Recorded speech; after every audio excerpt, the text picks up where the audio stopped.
Welcome to Cruise News, your daily update on everything happening at sea. Visit cruisenews.io to see today's stories and sign up for email alerts.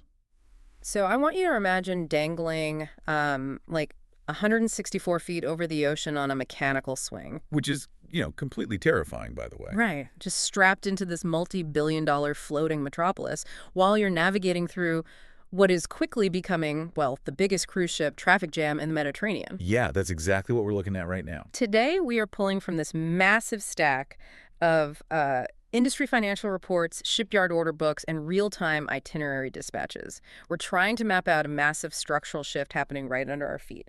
Because, from security-driven itinerary shakeups to the next wave of new ships and onboard attractions, cruising is completely reshaping where you'll sail and what you'll do once you get on board. It really is. The industry is effectively being rewritten on two entirely different fronts. So the trajectory of our coverage today is going to take us from the geopolitical realities that are literally redrawing the global cruise map right into this unprecedented shipyard boom happening over in Europe. Which is wild. It is wild. And finally, we're going to look at how all of this hardware investment culminates in these massive, self-contained floating theme parks. They're designed to make the actual ports of call feel almost secondary. Okay, let's unpack this. Starting with the map itself, we have some major breaking news regarding Explora Journeys, specifically their luxury ship, Explora II. Yeah. They have officially pulled Explora II out of its planned Middle East winter 2026-2027 season, entirely scrapping the Arabian Gulf and Red Sea itineraries. Yeah, due to regional security concerns. And instead, they're deploying the ship over to the Mediterranean. Wow. But the timing of this decision is, it's critical to understand. Explora II isn't physically affected by any conflict right now. All right, it's not even over there yet. Exactly. But they are making this call well in advance to completely eliminate the uncertainty. So they're shifting the ship to the Western Mediterranean and North Africa. That's a season running from November 2026 through March 2027. Okay, so we're talking about calls on coastal and cultural ports, right? Like Casablanca and Morocco, Funchal, Ibiza, Santorini. Yeah. They're even anchoring the whole season around a massive New Year's Eve fireworks sailing in Cannes. Which sounds incredible. It does. And from a business perspective, the strategy here is really all about prioritizing clarity and confidence for you, the guest. Think about it. Nobody wants to book a high-end luxury winter getaway and spend the next, 8 months constantly refreshing the news to see if their vacation is actually going to happen. Nobody wants that anxiety. Right. So they're making the call early. And they're backing it up with some very strong rebooking incentives to keep passengers on the manifest. Like if you're an impacted guest and you rebook by April 30th, they're offering a 10% discount on the replacement voyages. That's pretty significant. Yeah, and on top of that, they're throwing in a $500 onboard credit per traveler. Wow. That's real money you can use for excursions or onboard purchases. Or, you can just opt for a full refund. What's fascinating here is the broader ripple effect across the entire industry, because Explora is getting out ahead of this with a ship that hasn't sailed there yet. But other operators are dealing with immediate on-the-ground crises tied to the security situation. Like right now. Right now. Particularly around the Strait of Hormuz. We're seeing reports that MSC Cruises Euribia, TUI Cruises Mindshift 4 and Mindshift 5, and Celestial Cruises Discovery and Journey are, they're currently stuck in Middle Eastern ports. Wait, stuck? Like they literally can't move? They are literally unable to reposition back to Europe for their summer seasons. Which is just staggering to visualize because, a cruise ship is designed to move. It's an engine of perpetual motion. Yeah. To have multiple massive vessels completely immobilized, that's a logistical nightmare. Oh, absolutely. What does that actually look like for the cruise line? It's an operational cascade of failures, honestly. When a ship can't pass through a security choke point, you can't just park it and turn off the lights. Right, you have crew aboard. Exactly. You have thousands of crew members to feed, to pay, and eventually fly home. You have these complex maritime insurance policies that, either skyrocket or get voided entirely if you enter restricted waters. Oh, wow. I didn't even think about the insurance. Yeah, it's a huge factor. Celestial actually had to cancel all of their April 2026 sailings simply because their vessels are physically immobilized. Costa Cruises has entirely redirected its Arabian Gulf itineraries over to the Mediterranean just to avoid the region completely. Unbelievable. And this disruption isn't just limited to the open ocean. It's reached the river cruise market, too. Wait, really? How does a geopolitical issue on the ocean affect a river cruise? It comes down to regional proximity and just overall passenger confidence. Both TALK and Avalon Waterways have entirely canceled their 2026 itineraries in Egypt. Completely canceled. Yeah. Now, Viking did reinstate some Nile cruises later in the year after determining their routes in mainland Egypt were far enough away from the conflict zones. But the overarching theme is this massive industry-wide scramble to find safe, alternative waterways. Rerouting a ship isn't just changing a GPS coordinate. It's like playing high-stakes real estate Tetris on water. That is a perfect way to describe it. Right. When one entire region closes down, all these massive ships to have to suddenly squeeze into the Mediterranean, turning it into this incredibly crowded winter haven. You can't just drop an extra half dozen mega ships into the Mediterranean without completely altering the capacity dynamics of those ports. No, the infrastructure feels the strain immediately. Yeah, so if you are looking to book a European cruise next year, this means you're going to be competing with thousands of rerouted passengers for excursions, dinner reservations, deck chairs. That's the direct impact on the consumer right there. And while Explora II is shifting to the Med for winter 2026-2027, it's worth noting the company hasn't abandoned the Middle East entirely. They still have Explora I and the future Explora V scheduled for the Arabian Peninsula and the Red Sea for the following winter, 2027-2028. Okay, so they're hopeful for the future. Right.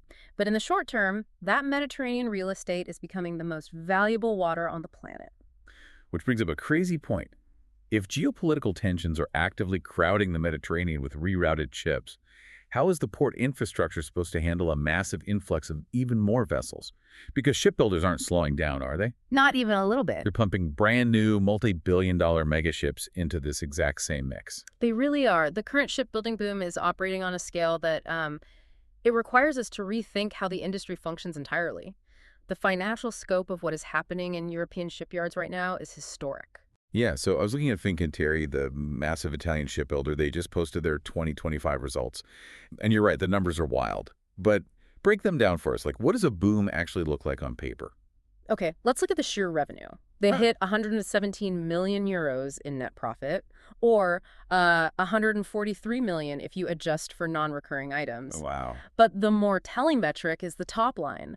Their revenue jumped 13% to nearly 9.2 billion euros. 9.2 billion. Yeah, they're operating at absolute peak capacity, and it is almost entirely driven by cruise lines frantically trying to secure shipyard slots. Okay, but, I mean, a good year is just a good year. What makes this a structural shift? It's the backlog. It's not about what Fincantieri earned this year. It's about the fact that they're sitting on a staggering 63.2 billion euro backlog. 63 billion. Yeah, 63.2 billion. They currently have 97 ships on order, and their delivery schedule extends all the way out to 2037. That is insane. It gives European builders and all their steel suppliers, the engineers, the designers, this incredibly rare long-term visibility.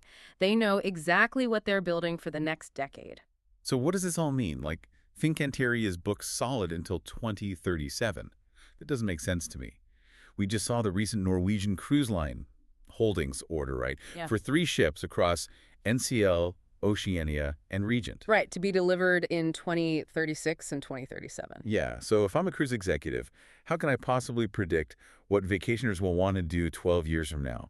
Are they locking in their designs and guest experiences a full decade in advance? I mean, aren't they risking building a billion-dollar dinosaur? That is the multi-billion-dollar dilemma, isn't it? But here's the thing. When you're operating in an environment where global shipyard capacity is completely maxed out, you have to secure your slot now, or you just don't get a ship at all. And you just buy your place in line. Exactly. And to avoid building a dinosaur, they don't lock in the specific restaurants or the Wi-Fi tech a decade out. What they're locking in is the foundational hull design, the propulsion systems, and the structural weight distribution. Oh, okay. They build these ships using modular architecture. So the heavy steel is decided now, but the software of the ship, the themes, the specific entertainment, the tech integrations, that gets decided much closer to the launch date. That makes so much more sense. It's like you buy the real estate first, and you figure out the interior decorating later. Precisely the concept. And the scale of this real estate is massive. Over the next decade, based on the global order book update, cruise lines are expected to spend $80 billion on 79 new builds. $80 billion. Yes. These are staggering investments. The average new ship coming down the pipeline is over 115,000 gross tons, carries about 2,500 passengers, and costs roughly $1 billion. $1 billion. Average. Yeah. And just to, put that 115,000 gross tons into perspective for a second, gross tonnage isn't actually a measurement of weight, right? It's a measurement of internal volume. Right. Exactly. An aircraft carrier is roughly 100,000 tons of displacement. So we are talking about floating structures that have more internal space than military supercarriers. The engineering is phenomenal, and the near-term pipeline is just packed with these behemoths. In 2026 alone, we're seeing 13 ships slated for delivery. Just next year. Yeah. You have the Norwegian Luna, which Fincantieri just handed over. You have Royal Caribbean's Legend of the Seas coming out of Meyer Turku, which is a 250,800-ton Icon-class ship. Wait, 250,000? That is more than double the volume we just talked about. It is massive. And it's not just the mega ships, The luxury sector is fiercely competitive right now, too, with new high-end units like the Orient Express Corinthian joining the global fleet. Okay, but if you're dropping $1 billion on a ship and sailing it into a Mediterranean Sea that is already crowded with ships that had to, flee the Middle East, how do you convince a passenger to pick your ship over the dozens of others parked in the exact same port? That is the ultimate question driving the industry's next evolution. Because when every major cruise line is calling on the exact same ports, Barcelona, Marseille, Civitavecchia, the port ceases to be the primary differentiator. You can't market the destination if literally everyone is going there. Exactly. Therefore, the ship itself must become the destination. Which brings us to the perfect case study for this structural shift. MSC World Asia. Oh, yeah. This ship is debuting December 4, 2026, launching right into 7-night Mediterranean itineraries. And this vessel is massive. We are talking 215,863 gross tons, carrying up to 6,758 passengers. It's a floating city. It really is. And the outdoor districts they're building into this thing are designed to keep you so entertained, you might even care what port you are docked in. MSC is intensely focused on what they call the Harbour, which is an all-day, open-air activity zone situated entirely within their family of Ventura district. They're engineering experiences that you would typically only find in a land-based amusement park. Here's where it gets really interesting. They have this feature called the cliffhanger. Oh, the swing! Yes. It is a literal over-water swing ride. You are strapped in, the mechanics swing you out over the side of the ship, and you are just dangling there, 164 feet above the ocean. Just thinking about it makes my palms sweat. Seriously. And if defying gravity over the open sea isn't enough for you, right next to it, they have built a 2-level ropes course spanning over 6,000 square feet, complete with 2 sky rails that act like zip lines running right over the deck. The structural engineering required to put a 6,000-square-foot ropes course on the top deck of a moving vessel dealing with ocean winds is a marvel in itself. It's crazy. And then there's the spiral. This is an 11-deck dry slide. They call it the Tree of Life, and it connects the Harbour district all the way down to the World Promenade. 11 decks. Yeah, MSC is promoting it as the largest dry slide on any cruise ship.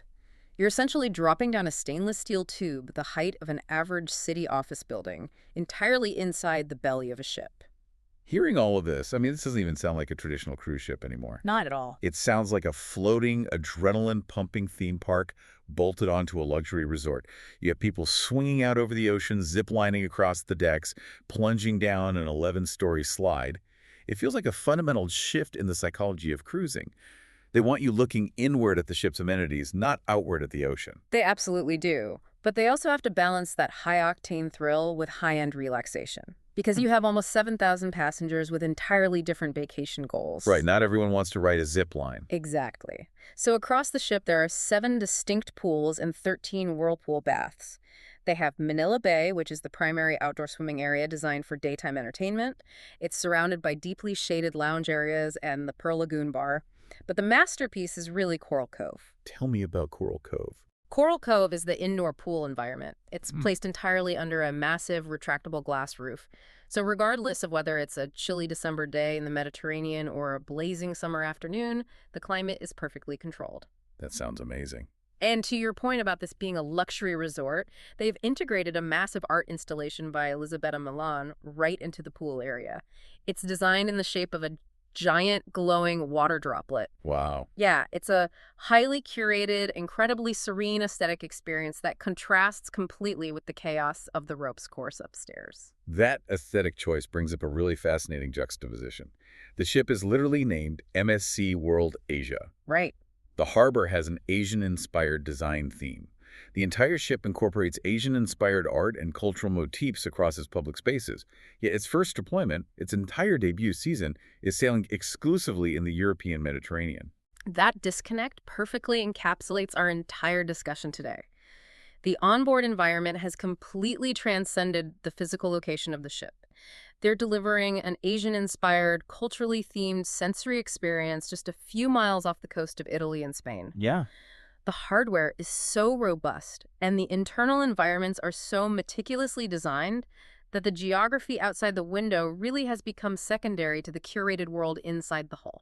It's an incredible mental image. You're riding a zip line over an Asian-themed water park, dropping down an 11-story architectural marvel, all while looking at the ancient coast of Naples.